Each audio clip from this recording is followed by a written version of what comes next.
Hello. Welcome to my channel Touching Stories. You're about to hear an amazing story about love and unexpected decisions. Enjoy watching. It's nice to have your own home.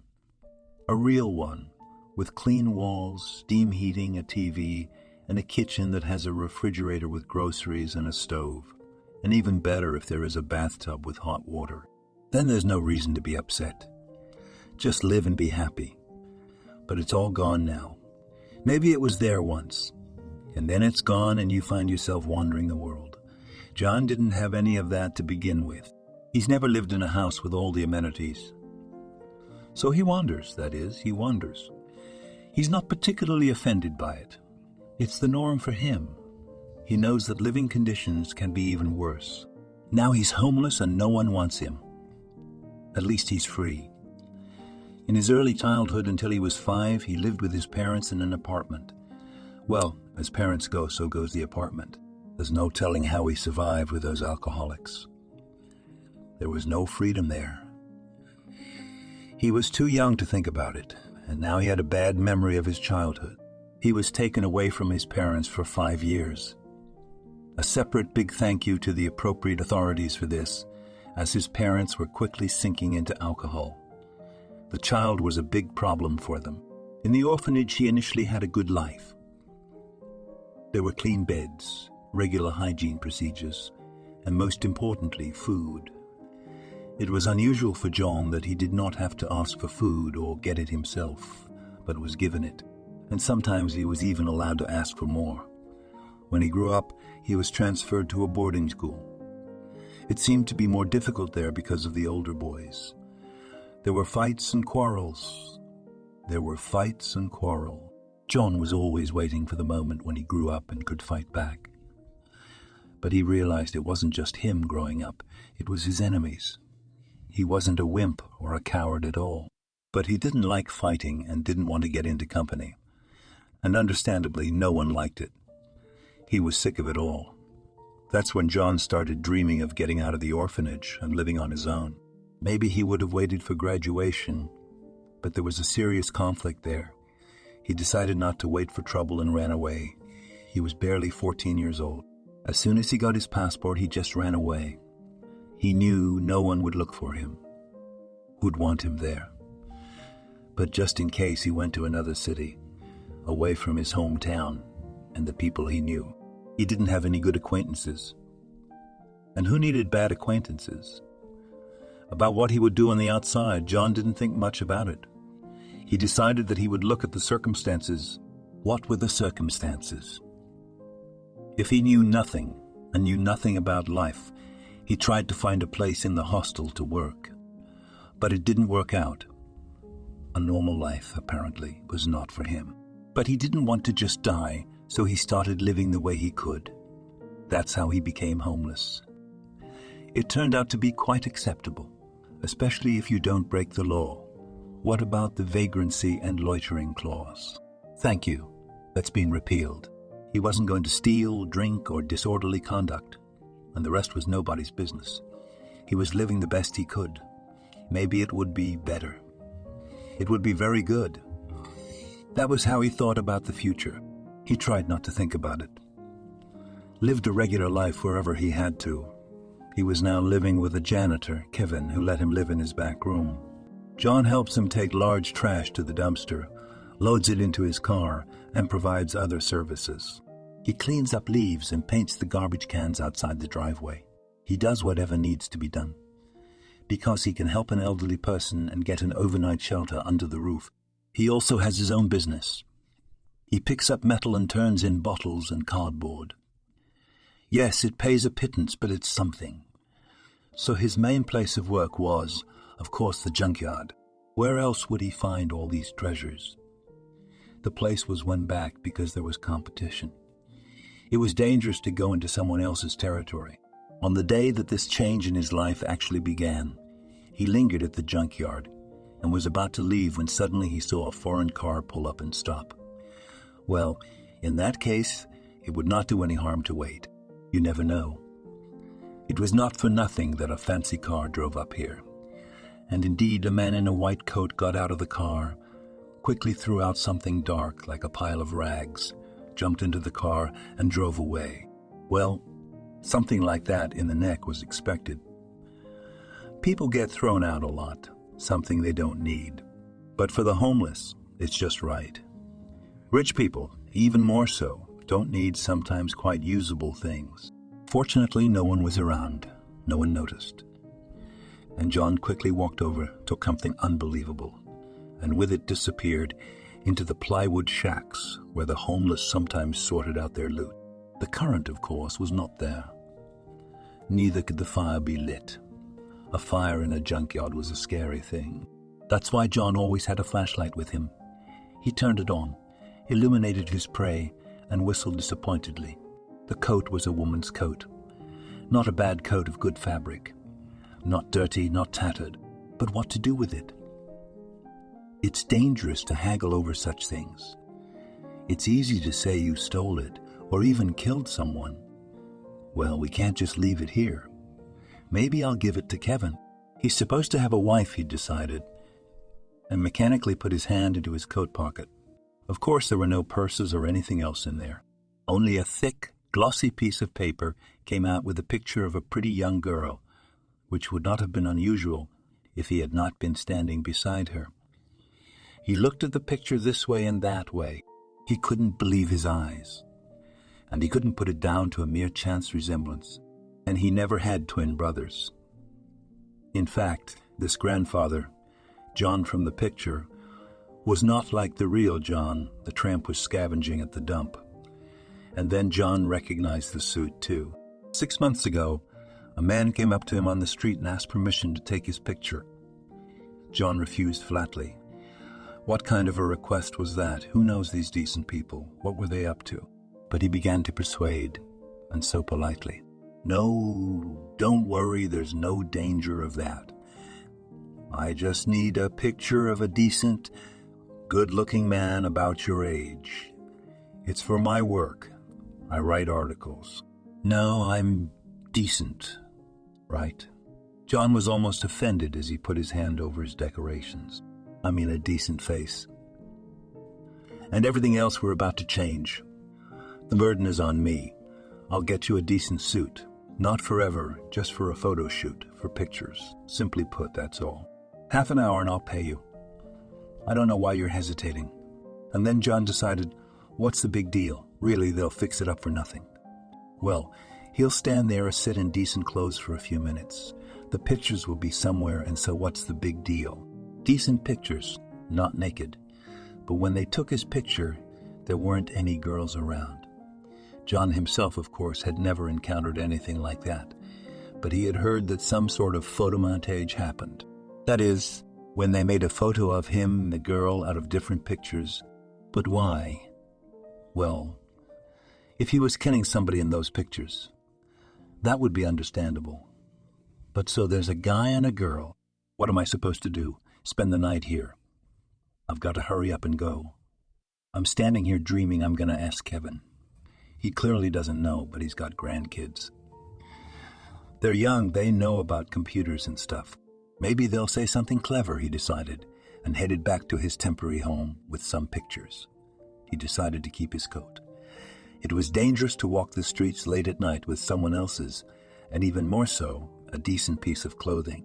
Kevin was still fiddling in his back room, changing, getting ready to go home. John told him about his strange find, showing him a picture. It used to be like this, and with a maiden, too. Where did she go? The janitor didn't immediately understand. I had to explain to him both how it was that he was in such decent shape and that he himself wanted to know how this picture was taken. You have grandchildren who are good at this, don't you? Would ask how such a thing is done and why. Most importantly, Tony might know I'll ask us tomorrow. It's too late today. How old are you? 25, 27. Why, what you say, you're a good guy, not drinking, hard worker. He's a real looker when you're around. He's a real looker when you're around. He's not a scavenger. Fate is fate. The janitor left, and John began to settle in for the night. The strange photograph continued to disturb him. Who and why would want to make this montage, and what could it be? In the morning, Kevin woke him up. The janitors start work early. You don't go anywhere. Your grandson will be here soon to look at your picture. What's the best advice? Indeed, Tony came in a couple of hours later with his laptop, and immediately, without further ado, started looking at the picture and then put it up on the screen. Well, yes, editing. But pretty masterful, done by a professional. If I didn't know better, I wouldn't have guessed. But there's a little flaw here. Not everybody would notice. He began to show John something. But why was it done, he wondered. That, I don't know. Maybe it was a joke? A joke to make fun of the girl? Do you know her? No, I've never seen her before. Well, we'll see about that. I'm under the impression that I've seen her somewhere. He started boycotting over the buttons again, moving the picture somewhere. And suddenly he exclaimed, well, of course. I did not think right away. She's been in the news a lot lately. She disappeared a week ago, and not just any girl like that, but the wife of a businessman, formerly a famous gangster. Then Kevin came into the back room. He too was curious to know what his grandson had found there. And he was showing and telling. You see, there were ads and the news was talking about the businessman's wife Diane going missing. Here are her pictures, please. And they were posted all over the city, by the way. And here's Liam's video message. Look, it's really in this clip. The not young man was talking in a disruptive voice about how his beloved wife has disappeared. He cannot live without her and begs for her return, suspecting that his beloved has been kidnapped. I am ready to pay any money so that nothing bad would happen to her. To anyone who provides any reliable information about my wife's whereabouts, I guarantee a reward. Diana, darling, come back, please. If you can hear me, let me know where you are. I'll come to the ends of the earth for you. I see, Kevin grinned. The girl's pretty.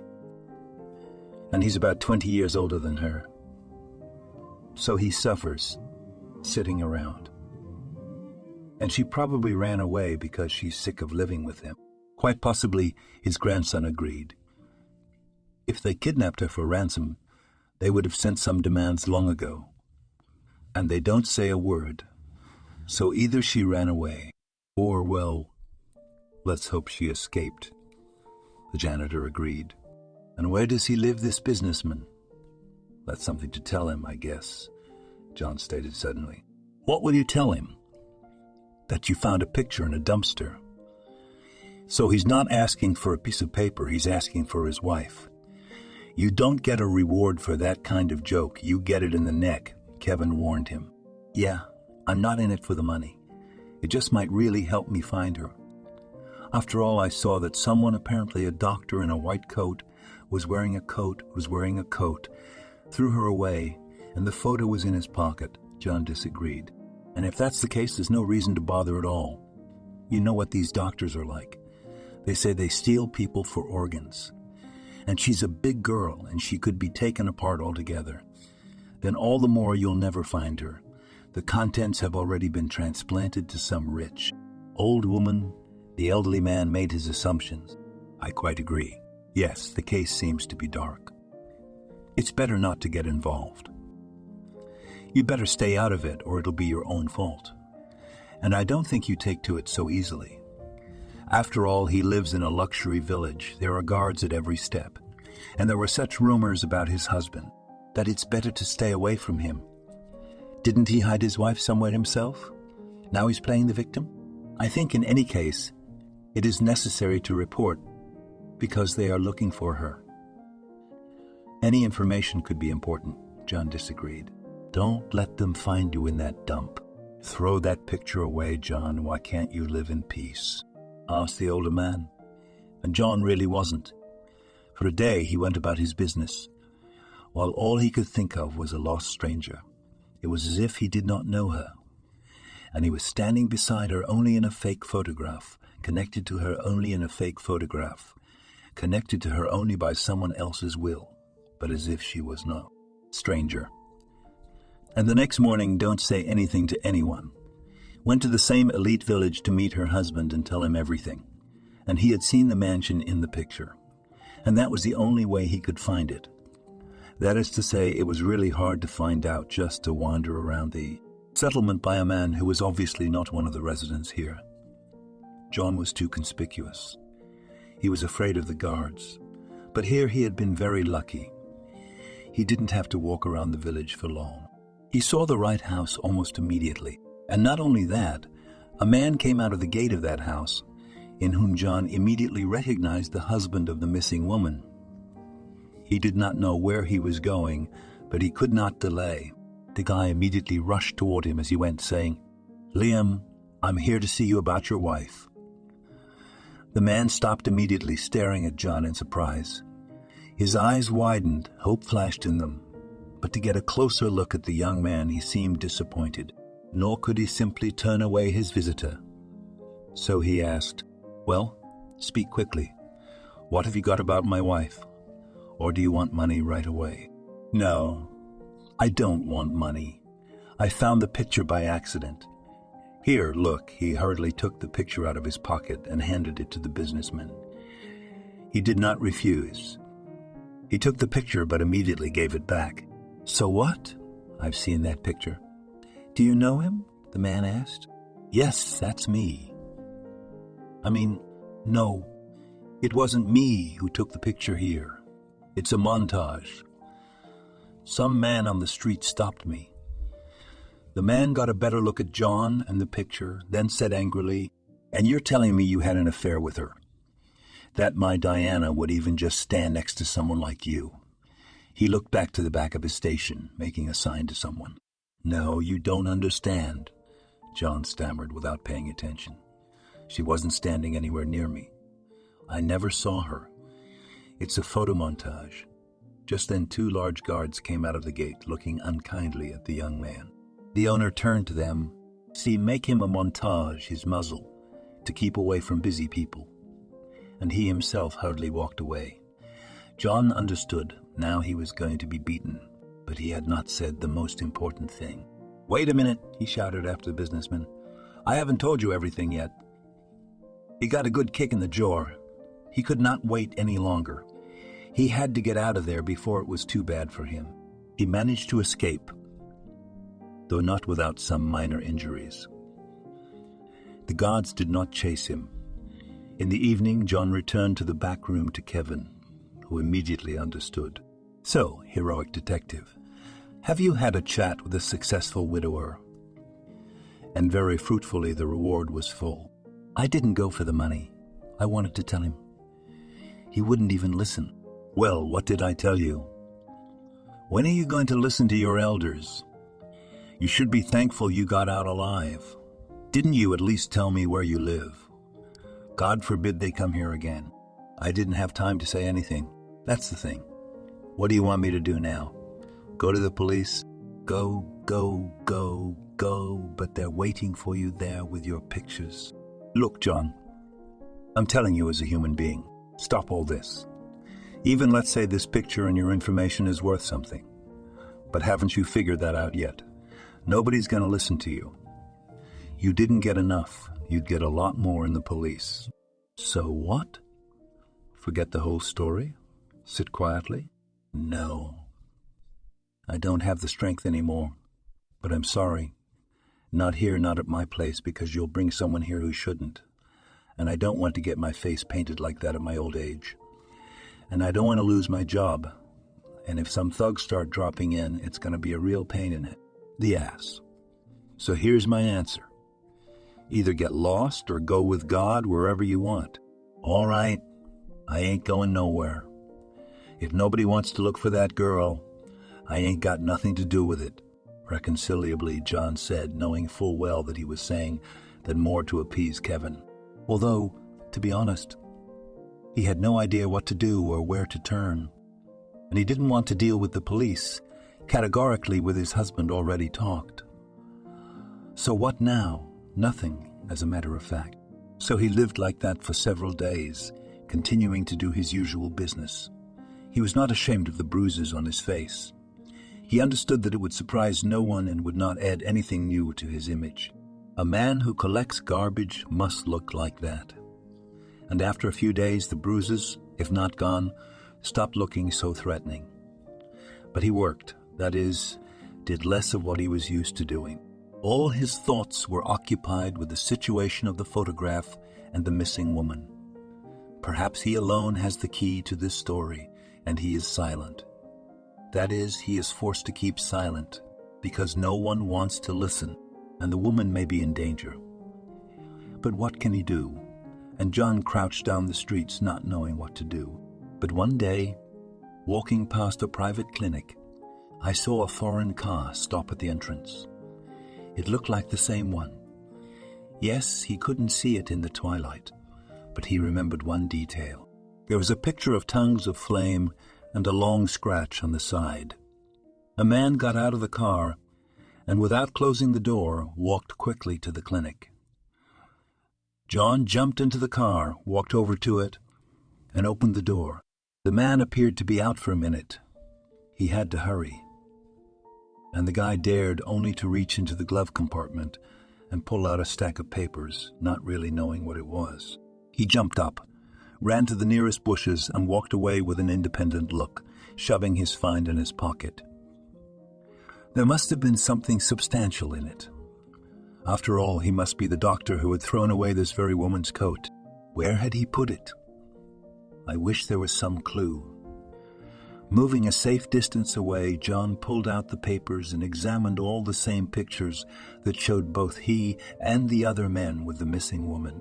Yes, such a find did not give much of a clue, other than the certainty that the doctor was involved in the disappearance after all. Such a case is missed. Maybe there was some other evidence in the car, though what could I do? I'm not an investigator. They could have inspected the car with a warrant and questioned the driver. But they caught me and kicked me again, which meant that the police had to be involved after all. And what exactly am I afraid of? Even without a residence permit, I have no other sins behind me. Thinking this way, he looked for a police station, deciding simply to tell them everything he knew, and then let them sort it out themselves. He resolutely entered the building and headed for the officer's booth.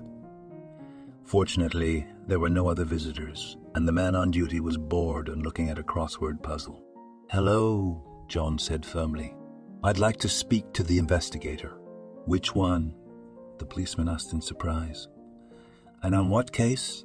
"The case of the kidnapping of the Diana woman, and the right for you to speak in that case."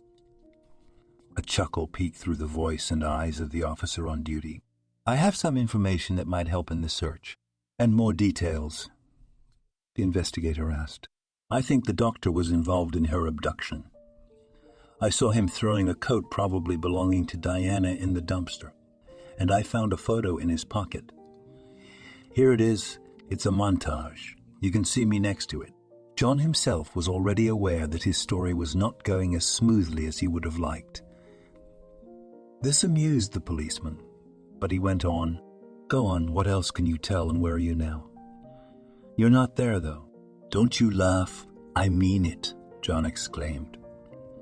"Take me to the investigator. I'll tell you all about it in detail." At this time, another young policeman approached. "What's all the shouting about?" he asked suspiciously. "Oh, the storyteller's here. About a missing woman who's been kidnapped, maybe by a doctor, maybe not a doctor, in a coat and with a picture that may or may not be of him. Look, kid, you better get out of here before I call the nut house. I'm sick of these storytellers, for Christ's sake. Everybody wants a reward. Who are you? You got a passport?" he asked John sternly. Here the young man was confused. "Yes, I have it at home. There's a 2-story house with a pool, I bet." The young investigator was nonetheless interested in John's story. He saw that the young man was really excited. He probably wasn't lying and decided to listen to him. He also had an interest of his own.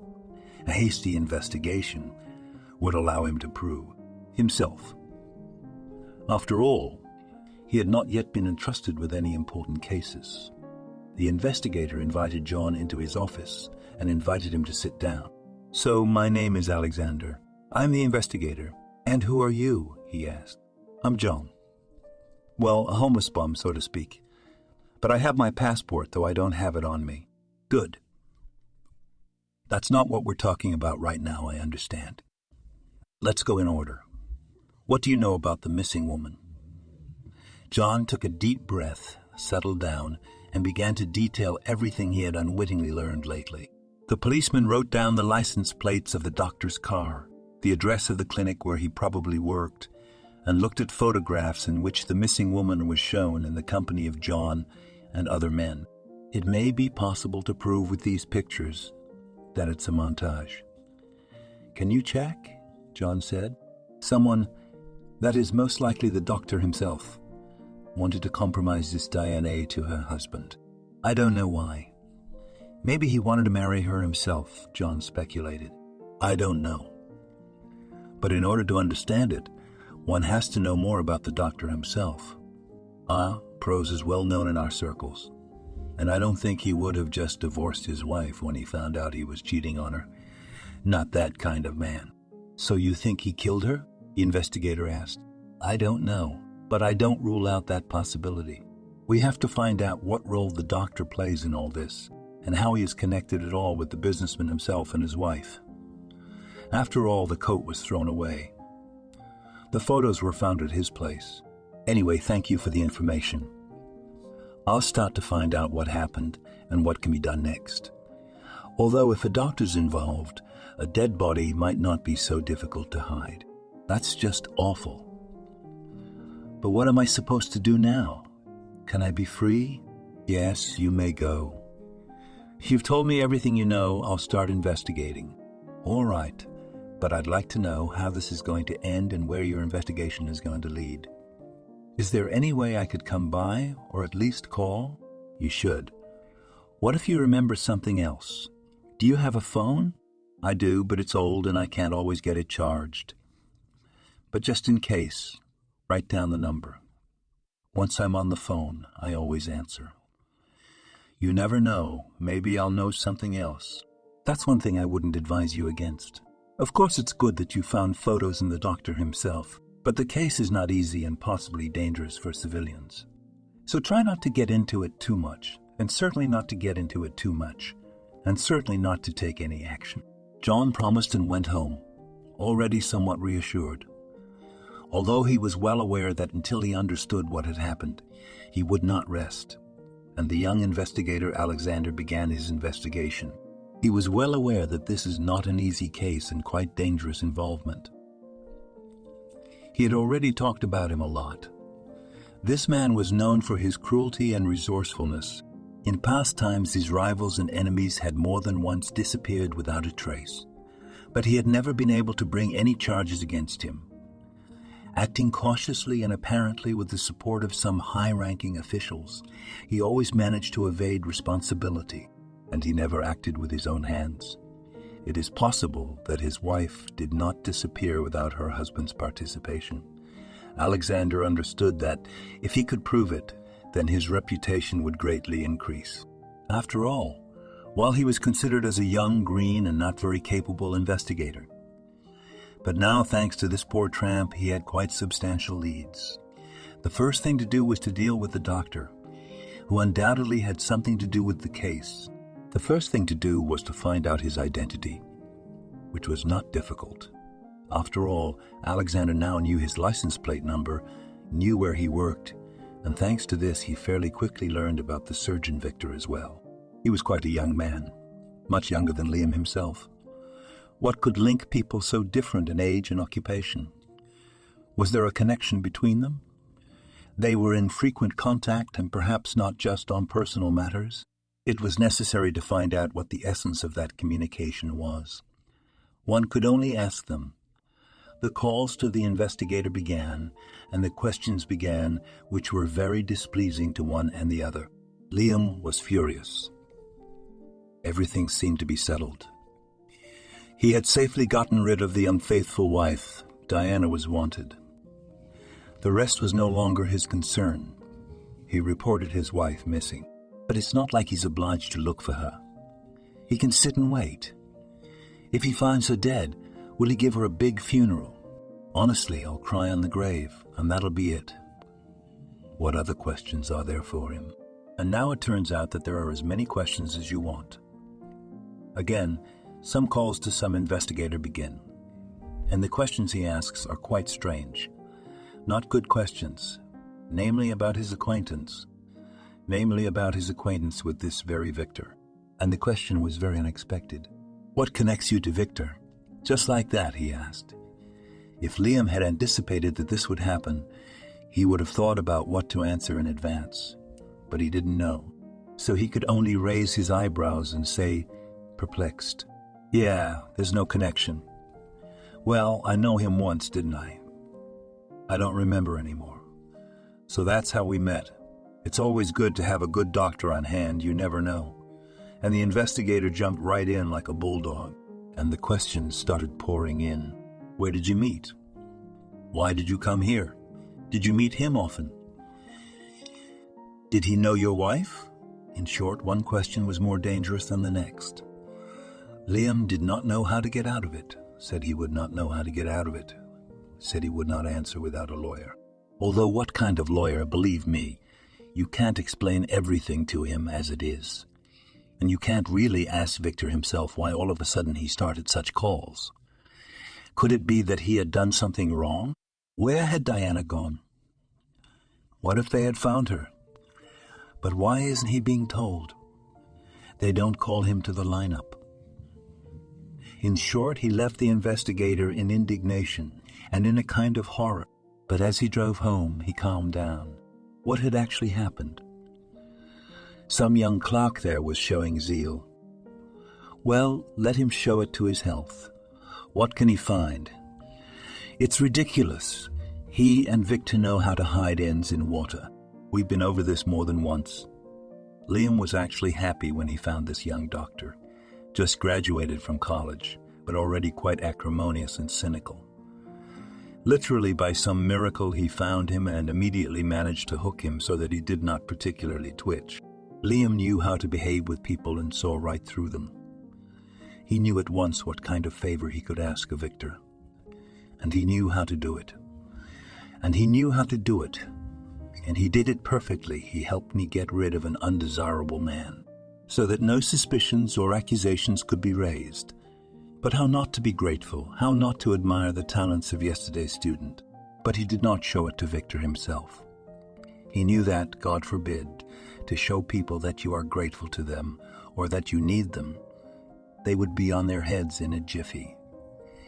It would be better for them to feel obligated and needy. And Victor had a lot to thank Liam for. How much money did he get from him? He got him a job at a better clinic. That's not enough.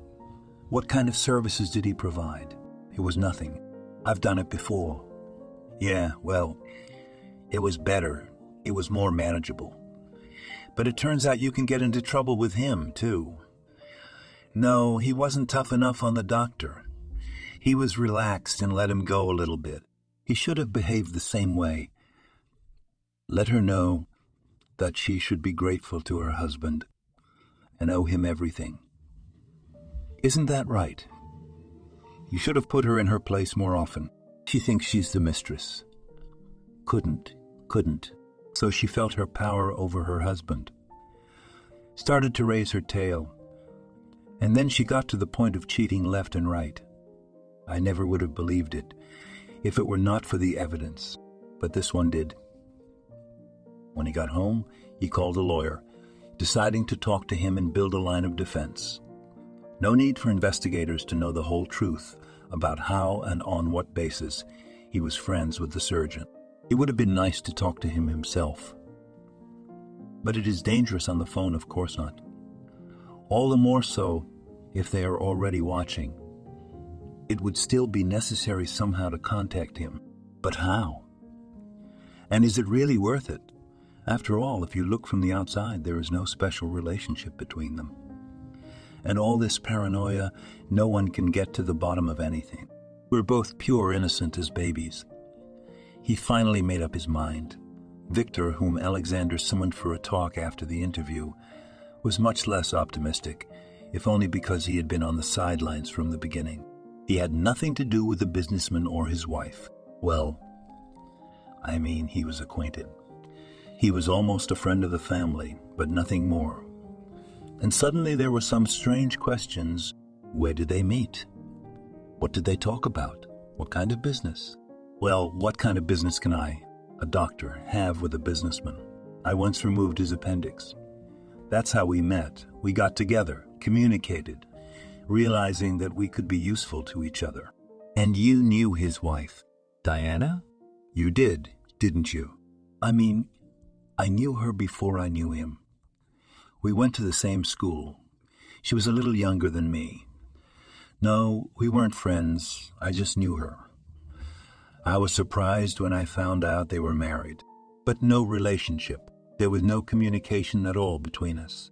Does this picture look familiar to you? And laid out a picture in front of Victor in which she seemed to be kindly with some man. Oh, shit. Yes. Victor had several of these pictures. One the handyman put on to compromise it in front of his husband. It was perfect, except the investigator didn't need to know that. And then all those pictures disappeared from him. Where to? We don't know. Maybe he lost them. Maybe someone stole them. But if that's the case, what can you do? You have to tell the truth, or something that looks like the truth. Yeah, I know. I found a whole stack of these pictures. I tried to hide them so Liam wouldn't see them. Why upset a good man? It's a shame about Diane. It's a shame about Diane, too. I don't know how he'd react. What exactly does this have to do with her disappearance? Come on. He loved her. Anyway, Liam's not the kind of man to take out women he doesn't like. Diane is his third wife, and he divorced the last two, providing for them for life. He could have divorced her. It's more hurtful, you know. A slap in the face, kick her out of the house. And where did you find these photos? Yeah, I just happened to be dropping a man off. Just picked him up on a country road, gave him a ride. Then I found these in my car. Must have fallen out. And what were you going to do with these photos? Nothing. Throw them away or give them to Diana. But I didn't see her after I got them. And then she disappeared too. I don't think it had anything to do with the pictures. What do you think it had to do with? Yeah, I didn't even think about that. Maybe she ran off on her own with some beau. And then the same kind of questions, one more unpleasant than the other. When you saw him, what did you talk about? In the end, he couldn't take it anymore and started snapping. I do not understand what this is all about, what I have to do with all this. They suspect me of something. Shall I present all your accusations then, or shall I drop them? I don't have time to go to you and answer these stupid questions. In the end, the investigator let him go, but warned him that he might have to meet again. Victor left him in the darkest of moods. I don't think he's in trouble after all, you bastard. He might get out of it, but what was he gonna do? I mean, no matter how you look at it, it's all tied up with him. Liam gave the orders. Victor did it, paid for what Liam said. You should take that man out. What's the judgment for words? I don't know what he said. I should have said no and gone to sleep, but no. Victor, obedient and greedy for money, did everything. Now who's to blame? Who will be punished to the fullest extent of the law? No. It's his own fault, of course. Who can argue? All because of that damn Diana. Yes, Victor had known her since high school. And not only that, he knew her. He was in love. And not just with a girl his own age, but a girl 2 years younger. She had nothing on her mind but he. But he stayed away from her when she was in high school. Came to her graduation thinking they were kind of equals now. He's a student now. She's going to college soon. So they were almost adults now. Wouldn't it be flattering for her to hang out with someone like him? Turns out she wasn't, which she showed right there at the graduation, with a big crowd and everyone she knew. At first she seemed to dance with him, everyone she knew. At first she seemed to dance with him, and then suddenly it stank. No, you've had enough of that. When you become a professor, then we'll talk. He didn't want to answer in the same vein, but he got confused and revealed himself and turned out to be a real clown, and he held a grudge against professors. But someday she would answer for everything. She would have to meet again, and so they did. Maybe she never would have answered. That's how it happened, isn't it? He got in touch the year he married Diana, and Victor realized this was his chance. Of course, he didn't act right away. Waiting had always been his forte. You can't do it right away, and Liam himself was in love up to his ears. And so was Diana, apparently. A few years later, he realized it was time. That's when the pictures came out. It was only a matter of minutes before he dropped them off. He didn't take too long to figure it out, called for his Victor, threw the pictures on the table and said, "You've seen what mine does. What do you think I should do for it?" "Well, divorce. No children. So there can't be any claims from her. So let her go where she wants. To her parents, a drunkard and a cleaning lady's mother. They'll be glad to see she's so kind. The school girlfriend now, she's not my girlfriend, but she's not my enemy either.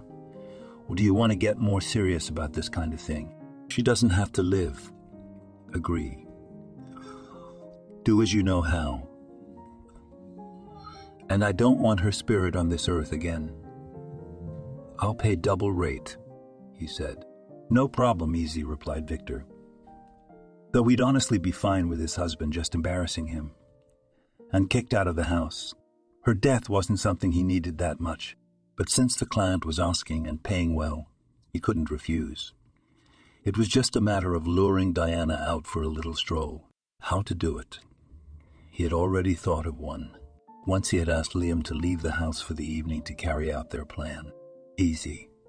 But just make sure it's not at home. I get it. I understand something.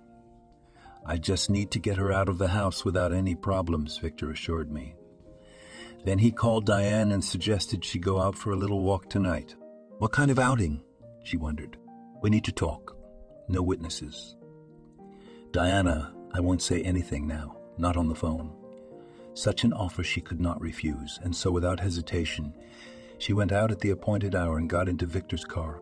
I don't think I'm interested in my husband, she said at once. We seem to be heading for a divorce. He's become quite intolerable. Don't say that. It doesn't seem to be his fault. Well, who is? Diana wondered. His illness. Yes, Diana. Liam is terminally ill. Diana no longer loved her husband, but her sympathy for him remained. Victor began to describe his condition, telling her what the disease was, what the near future held for them. The poor woman began to cry. Calm down, Diana. You're young. You'll find someone else. Don't kill yourself. So do not be angry with him. He knows he hasn't much time left to live. That's why he's snapping every now and then. Let's go outside for a walk. You need some air. He offered to walk across the bridge, knowing that. Diana couldn't swim. Midway through, he decided to spring into action, grabbed the light, thin girl, and tried to throw her over the railing. Diana realized what he was up to. She began to fight back, calling for help, but in vain. Victor was much stronger, and there was no one around. With difficulty, he managed to throw Diana over the railing, with only her coat in his hands, like a snake in his own skin. Hearing the glint of water, the murderer muttered, and was about to throw his coat into the water, but changed his mind. Diana herself would probably drown. But the coat could float, giving unnecessary thoughts to the detectives. That's why it ended up at the dump where John found it. But all this the investigator had yet to find out. So far, no one was going to confess. That's what the investigator complained to John when he came in to see how his case was going. I don't know. I can't even smell it. It's very unclear. One of them had something to do with Diana's disappearance. But they won't admit it. My only hope is to examine them, and do a little provocation to get them to come clean. That's realistic. And how do you do that? John wondered. That's what I'm working on right now. If you tell them in a confrontation, just like that, what you know about the photo editing, and that Victor threw away his coat, yes, perhaps I will. We'll see. It turned out, in fact, to be exactly what Alexander had hoped for when he found out that the pictures were fake. Liam pounced on Victor. So you knew Diana wasn't cheating on me, and yet you killed her, you scoundrel. And who are you? Haven't I killed enough people on your orders? The distraught accomplices shouted at each other. The case was thus mostly solved. Only the corpse of the businessman's missing wife could not be found. But the investigator was going to look into it in the near future, especially since, thanks to the successful investigation, he had already received a promotion. Alexander told John all this, shaking his hand and thanking him for his help. And I also want to tell you, John, you're a good guy, capable, sympathetic, fighting for justice. And you're young, almost my age. You're alive. Where do you see it? What's going to happen next? I don't know, Alexander, but that's how life turns out. There's no other way. I tried, but it didn't work. John sighed. Maybe I shouldn't have run away from the orphanage, but I can't go back now. Well, now I hope we can do it without going back. I thought I'd help you with your job. It's a simple job, but with prospects and a good dormitory where you can get a residence permit. You're kidding. I'll take any job, I don't care if it's rock. Pulling, as long as I had a place to live and a residence permit. Well, I'd like to be a human being. After all, before you know it, old age. And I don't have a yard. Well, that's fine. I'm happy for you. We'll go today, you'll see. And to look at you, do you have any documents? My passport's expired, but I think we can sort that out. And John was ready to start a new life. But he was worried about something from the old one. What about the search for that missing girl? Are you going to keep at it? And how? It's going to be difficult. Victor confessed that he didn't kill her alive. He threw her into the river from the bridge, knowing that Diana couldn't swim, but then they should have found her dead, shouldn't they? Did they find her? I've checked all the localities in the direction of the stream. I've called around, but it doesn't mean anything. The body may not have been found yet. It's either hooked somewhere on the bottom or on the shore. But it's been dumped in an uninhabited place. We've got to start looking for it. So maybe she's not dead at all. John said he hoped so. She might be. But a living person would have made themselves known by now, one way or another. It's been 2 months now, but it hasn't. You have to look for a way out. Is there anything I can do to help? You can, but on your own time. Don't forget, you'll be officially employed now. Don't let me down, John. Please, I'll vouch for you. I'll vouch for you. Alexander was searching for Diana, dead or alive, and he had to do most of it on his own. Colleagues and superiors did not approve of his zeal. But what the hell was she to you? She'll turn up eventually. There's nothing to do. Looking for a missing woman in the bushes. And what's Victor to be judged for if there's no corpse, no living person? Your Victor had enough for 7 people without that Diana. But Alexander decided to drive around all the small settlements down the river, somewhere to find traces of the missing girl. He himself could not believe his luck anymore when he managed to find traces of Diana in one of the villages. Even more likely, a farmstead located on a bend in the river, making a steep turn. It was because of this bend. She could not find herself on the shore. Until then, she had simply floated downstream, caught on some log, which at first almost killed her, hitting her on the head and then saved her, not allowing her to drown, frozen, wounded, lying almost unconscious. She was found by an elderly woman who had come to the river for water. She helped her to get to her house, provided as much assistance as she could, and left her there. Waking up, Diana did not try to leave, return home, or make herself known. She had lost the memory of that terrible night. She was left with a kind woman who was only too glad. She was Anna, who a year ago had buried a daughter who had died in childbirth, and now lived alone with her grandson Mansi, whose father had fled when he had barely learned of his beloved's pregnancy. Stay with me. Where will you go if you can't remember yourself? We have a lot of different people, and they don't know what they'll do to you. You'll stay with me instead of Diana. That name reminded Diana of something, was a woman. But then the baby, who was happy to see a new person, reached up to her, and Diana's heart suddenly squeezed. Apparently under pressure before, the maternal instinct had taken over. Grandma Mancy rejoiced. Here's Mama to you, Mancy. 'Cause they call me Mom. I can't be a mother when I'm about 60 and my daughter's too late for him. I'm more like a great-grandmother to him. So live it up, and then you'll see. Maybe you'll get used to it. And Diana began to get used to Aunt Anna and Mancy. She had never had children. She remembered that, and it turned out that being a mother was very pleasant, though troublesome. But it was surprisingly easy for her to start getting used to the work she had never done. And then a young man stopped outside their house, called out to her, "Diane, is it you?" She was just hanging laundry in the yard and was surprised by the stranger. "And who are you?" "I don't know you." Suddenly a helpless fear gripped her. Or maybe it was someone from a past life she couldn't remember. But for some reason she was afraid. "I am an investigator, Alexander, looking for you. There is a great need for you in the city. Why do you need her?" Anna came out on the porch. "You want to take her away?" "Oh, Diana, you're going to leave us too." Alexander found out that Diana couldn't remember anything from her past, so he decided to tell her how she ended up in the river and through whose fault. Aunt Anna sat there listening and rocking the baby. When she found out what had happened to her guest, she cried, "Oh, my daughter, will you come back to these? Stay with us. We may be deaf here, but there are no such beasts. There won't be any there either. They'll be locked up. You, Diana, must testify against them. Don't worry, Aunt Anna, I'll take you with me. I'm not going anywhere without you. Let them sue as they like. Let's go. Please don't refuse. I had a house there, or will they confiscate it?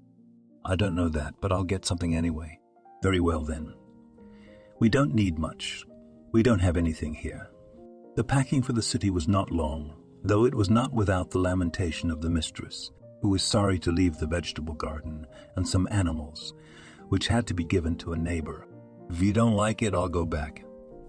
I'll leave Mancy to you, and I'll go away myself," grumbling Anna.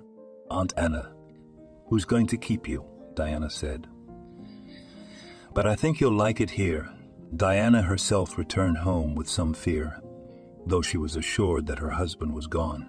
He had been arrested, but she was allowed to return home even with her new family.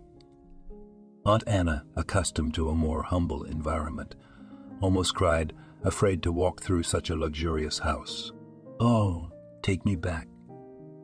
What am I going to do here? Everything glitters, everything glows. I'm scared here." Barely talked her into staying for a few days. Maybe she'd get used to it. She always remembered, and the memories were not pleasant, but the fear was gone. It was just sad. Because of a mistake of youth, she had had to live so many years in a golden cage. I was so young when I met Liam. All my life I had lived with my parents in poverty, and then I met him and thought life was good. A year later, I realized that I had succeeded. God forbid such happiness. The next day, Alexander arrived, not alone, but with John. He wanted to show that Diana was alive and well, and not alone. Within a month, the family had gained a son and an aunt. The investigator rejoiced. John looked at Diana confused. He hesitated to admit that he had only fallen in love with her when he saw her in the picture. And now he saw her in the picture. And now he saw her alive, beautiful, cheerful and kind. How she cared for the baby he hadn't known before. After hearing about the part John had played in her search, she felt feelings for him too. But before they could begin their lives, they had to go through the arduous process of Victor and Liam's trial. They were exposed and sentenced to serious terms. Diane couldn't hope to see her ex-husband again, especially after she filed for divorce. And it turned out that half of her husband's entire estate went to her. She decided to stay in the house with Mancy and Aunt Anna, who was slowly getting used to the posh surroundings and no longer wanted to leave. She was even saddened at times that her own home would seem like a barn. "So who's driving you there?" "Live and be happy," Diana said, and they both rejoiced. After all, there was a little one nearby. "Every day I'm surprised at my progress," Diane thought. She arranged the adoption and became Mancy's official mother.